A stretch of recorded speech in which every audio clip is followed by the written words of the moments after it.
I have said it before that democracy, according to Socrates, is the worst form of government. The last election, I checked the budget, governorship, House of Rep, Senate, presidential, and then local government. You convert to dollar, you are looking at about $750 million. And what do we get for it? Answers that we already know. China does not spend multiple billions of dollars to conduct an election. And now China leads in everything. Production of cement, steel, electricity. They are the manufacturing hub of the entire world. We live in a country where we don't have enough electricity. We do not manufacture anything that we consume. Everything that we consume is imported from China. I say this not because I want to criticize Africa or Latin America, but can you show me one country in Africa that is doing well? Can you show me one country in Latin America that is doing well with all the resources? You don't wake up one morning or one night after drinking champagne, alcohol that sells for about 5 million naira a bottle, and say, oh, I have arrived. I got some money from my in-laws who gave me some contract. Therefore, I want to be your president, or I want to be your governor. No, it doesn't work like that. In Calabar or Akwa Ibom, I don't know. He said, if I become governor, I will give you free pepper soup. Everybody said, this guy will give us free pepper soup. He's our man. And they voted for him. And that is how idiotic democracy is. It is the worst form of government. This $750,000 that we spend on election every cycle. Why can't we think of taking that money to start the program that I've always talked about, which is that it is possible to start an electric generating plant on a tabular basis in less than 6 months.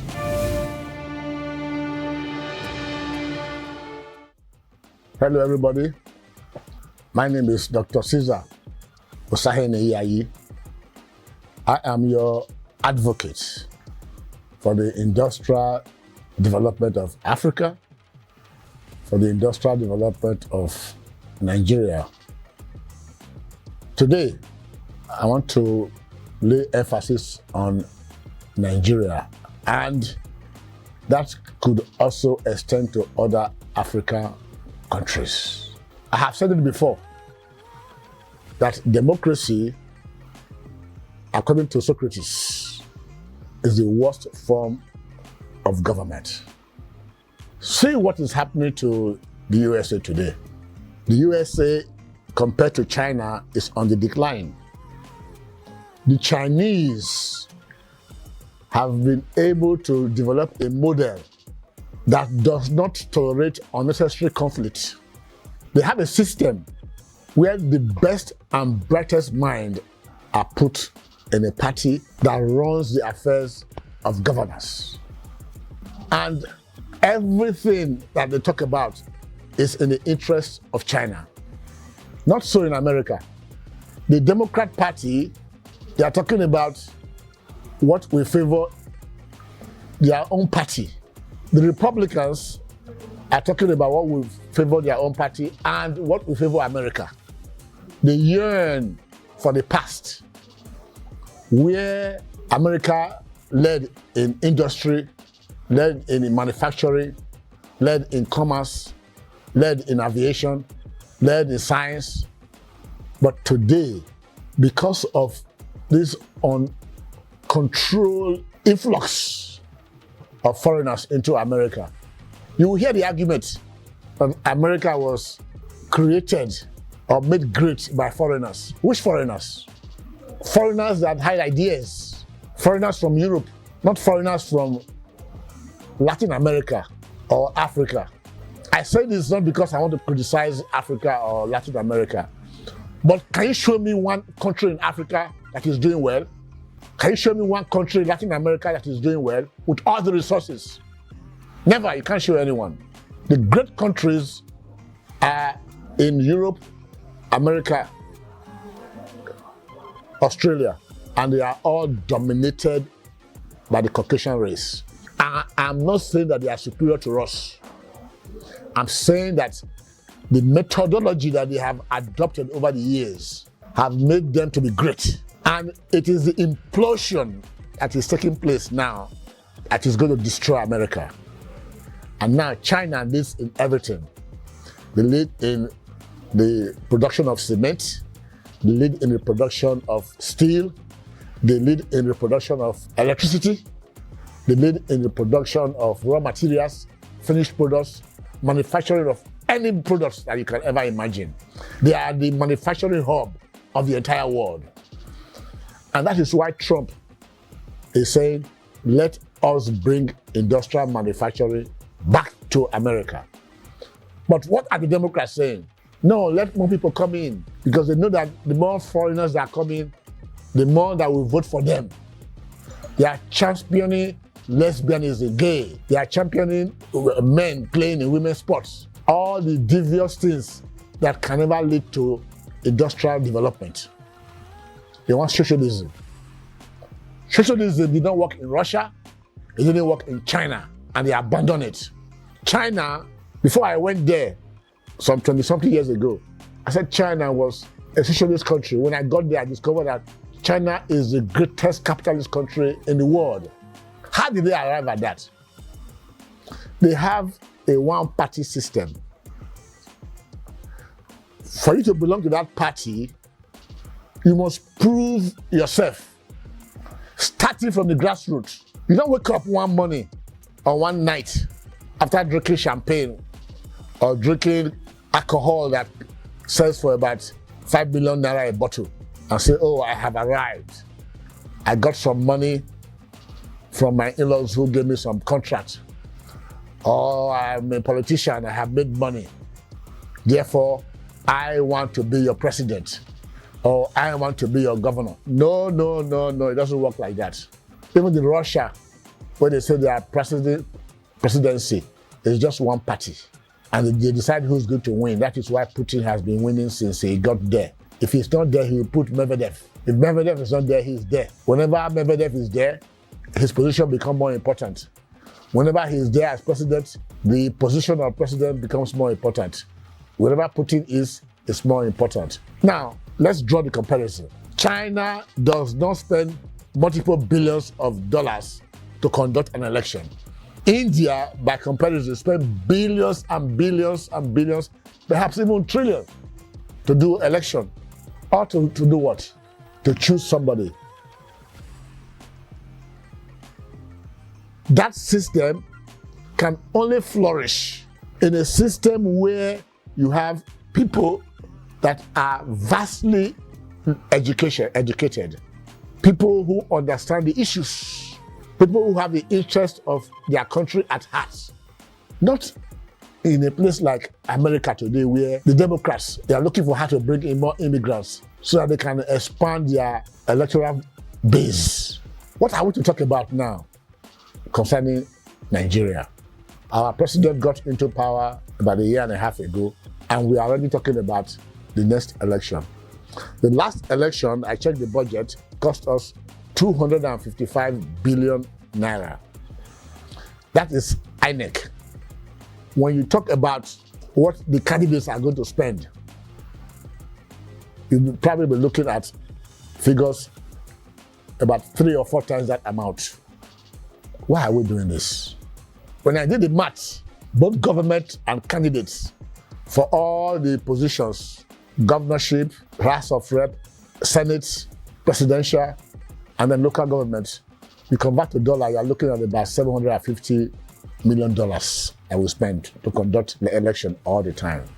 And what do we get for it? We get answers that we already know. Why don't we just wake up? Government is already there. Government in Africa is God on earth. Put your people together and say, okay, let's have one party system where there will be no election anymore. Amend the constitution. I said no more general elections because it's too expensive. The party will decide who becomes the president and who becomes the governor, who becomes the senator. Good. If you did that, I don't see how it will be different from what we have now. The only difference is that we get to save over $750 million. And what can we do with that? We live in a country where we don't have enough electricity. We do not manufacture anything that we consume. Everything that we consume is imported from China. If it's not imported from China, it's imported from Europe or from India or from Japan. Nothing is made in Nigeria. That is the crux of the matter. I have been talking about how to industrialize Nigeria on the cheap and very quickly. I have said it. Mao Zedong, he said the journey of 1,000 miles begins with one step. When he started this revolution, he took that one step and he eventually succeeded in conquering the government to take over China. And that is how China today is now becoming the second leading industrial manufacturing country in the world. And with the trajectory that is taking place now, when Trump leaves office in about 2 years or 2.5 years, who is to take over? That person may not have the drive, the commitment of Trump, and they will go back in regression. The Chinese, they are moving forward because all they have in their government are technocrats. They are engineers. They are people that have been known to be good businessmen, people that are strategic. They can plan for the next 100 years. It took them 100 years to take over Hong Kong. They know they will take over Taiwan. They are not stupid. They are not going to invade Taiwan and cause a war. They will just be patient. They know they are building their military. They are building their economy. They know that the West is in decline because of implosion.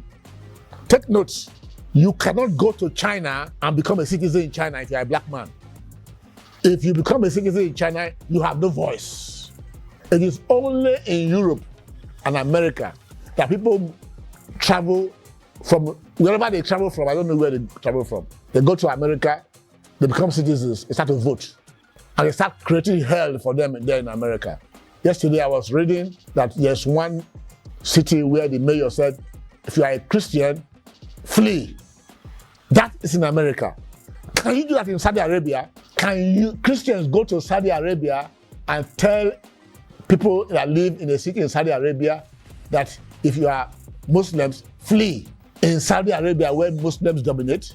The man made that statement and heavens didn't fall because people that live in America, they left. I don't know if there's some kind of drugs that they take or whatever. They are the ones that push for gay rights to the point now where you don't have gay as priests in Catholic churches. A man cannot become a woman becomes a man. And they are looking for how to shut down the government right now because they have put a lot of money in there that will help to cushion all this gay movement. And the Republicans are saying no. But the Republicans are fighting a losing battle. Because look at New York City. Mandani, who is saying food will be free, taxi will be free, there will be no need for police. All sort of socialist gibberish. And people are voting. Imagine in Nigeria, somebody comes up today and say, I will give you free food, I will give you free medicine, I will give you free, even marry wives for you. People are gullible enough to say, this is our candidate, this is the man we need. One man won election in Calabar or Akwa Ibom, I don't know, because he promised them free pepper soup. He said, if I become governor, I will give you free pepper soup. Everybody said, this guy will give us free pepper soup. He's our man. And they voted for him. That is how idiotic our people are. And that is how idiotic democracy is. It's the worst form of government because the way Socrates put it, the difficult problems are more difficult to solve. The easiest ones are the ones that people will go for. I have said it before on this program. If you are a man and you live on an income of say 1 million naira, or let's go international, $3,000 a month, you have to pay a car bill, you have to pay insurance, you have to pay for accommodation, your vehicle, and then school fees, all these things. And when it is summer, suddenly your wife cozy in with the children and said, let's have a vacation, darling. The budget, you said, no, we can't do that now. That's okay, let's vote. Who do you think will win that election? The mother and the children will win. Is that what is good for the family, No. That is what is going on in Africa. We say we are partisan democracy. Somebody comes in, I'm going to give 10,000 naira per vote. Another man comes in, I'll give 20,000 naira per vote. Just go there and you get the alert. And it happens to one or two people, they say, yeah, this man is serious. Is that an election? When we know that we are already behind, we have not even started. Here in Nigeria, currently, we are dominated by the Chinese and the Indians in the manufacturing sector. I was looking at a plan yesterday to maybe start producing nail in Nigeria. When I checked out all the figures, it's impossible because the Chinese people can import nail cheaper than you can produce in Nigeria because of government support. In economics, we call it dumping. So where they have a huge furnace where they melt iron and turn into steel and all that, and they turn into billets and they have more than 1,000 nail factories around them. They produce all the nails and ship them everywhere in the world. The government will give them free electricity. What do they want to do? They want to create employment in China and unemployment in Nigeria and in Africa. But do we have any solution to this? Yes, of course. This $750,000 that we spend on election every cycle, why can't we think of taking that money to start the program that I've always talked about, which is that it is possible to start an electric generating plant on a tabular basis in less than 6 months. Each one will have a generating power of 25 to 32 megawatts. You can synchronize 10, you can synchronize 20, and you can get them on the cheap, trailer mounted, $4,000. Let's assume with shipping and all that, $6,000. Imagine the numbers that you will get if you are going to start up an industrial manufacturing sector in a place where you already have gas. I've told government, give that gas free to manufacturers. They continue to increase the price of gas because they are looking for more government revenue. But that method is unintelligent because you are pursuing commodities. Whereas if you allow the private sector to tap into that gas and use it free, whatever they manufacture, you will not have to import it anymore. And you can tax them and make more money than what you will make if you are producing commodities. So what do you have? You have people that are employed, Nigerians. Let that company be under the control of Nigerians. Let them employ the Chinese and the Indians to work for them. It is possible. If Dangote can run a cement factory and run a refinery, why can't other Nigerians? Why can't you have more Dangotes? I know that people in government are afraid that when you empower Nigerians, they will turn around and use that money to fight you for election. Okay, I have a solution for you now. Come together. It can be done. It's just to amend the constitution. Let the north, the far north, the middle belt, and the south come together. See how you can bring out the best mind. I know it's difficult to find any good mind, but take the best that you can. Bring them together and form one party. Let that party decide who wins, goes into presidency. Just vote internally. So you can have more money to invest in manufacturing. That way, if you create any multi-billionaire, he cannot come and contest because he's not a member of your party. The Chinese, they said to Americans, said, you know the difference between China and America? Said no. They said in America, the private sector, they are very powerful. They make more money and they have a lot of influence. But in China, the party is superior. Any businessman that tries to interfere will be crushed. So if your fear is that if you create Nigerian billionaires, Nigerian industrialists, they'll come and start fighting you to take over your position. Do it this way. Have your own party structure. Tell the West that we are no longer interested in your democracy because it works for you, but it doesn't work for us. Can you show me any country in Africa where democracy has ever worked? Zero. Zero. Now they say he's working in Rwanda. Paul Kagame has been there now for how many terms? The day he leaves, who is going to take over?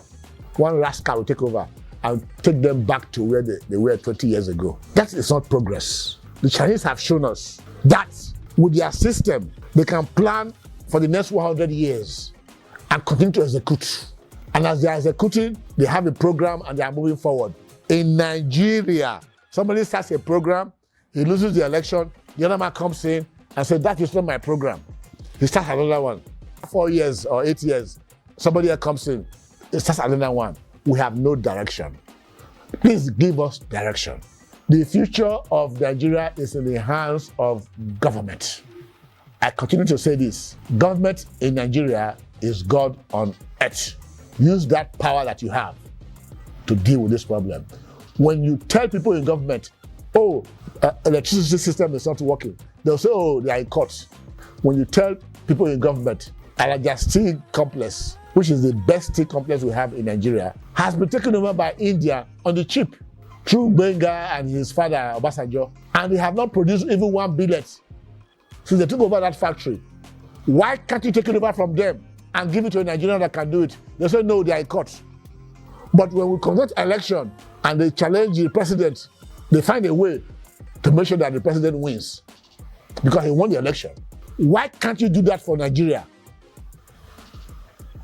BDC or whatever, it's not functioning well. Why can't you remove it from the hands of the people and give it to those that can do it? Rolling Mill, Dangote and others, they took some and used it as collateral just to take loan. They are not running it. Why can't you call them to order, take it from them and give it to those that can do it? They'll say no, they will go to court. But when it is time for them to hold on to their offices, they find a way to win. Please put Nigeria first. That is what we are telling you. Nobody is telling you not to rule. You are already in government, you have the power. We are not challenging you, I'm not challenging anybody. I'm not criticizing. I'm a man that is committed to the industrial development of Africa. I want black people to count in the world. I want black people to have a place to say we are contributing to the development of mankind. At the moment, we are not, and we should be ashamed of ourselves. I've given you multiple ideas. It's up to you to decide what you want for Africa. I am Dr. Cesar Osaheni Yayi. I remain your advocate for the industrial manufacturing and industrial development of Africa and Nigeria. Until next time, goodbye. I have said it before that democracy, according to Socrates, is the worst form of government. The last election, I checked the budget, governorship, House of Rep, Senate, presidential, and then local government. You convert to dollar, you are looking at about $750 million. And what do we get for it? Answers that you already know. China does not spend multiple billions of dollars to conduct an election. And now China leads in everything. Production of cement, steel, electricity. They are the manufacturing hub of the entire world. We live in a country where we don't have enough electricity. We do not manufacture anything that we consume. Everything that we consume is imported from China. I say this not because I want to criticize Africa or Latin America, but can you show me one country in Africa that is doing well? Can you show me one country in Latin America that is doing well with all the resources?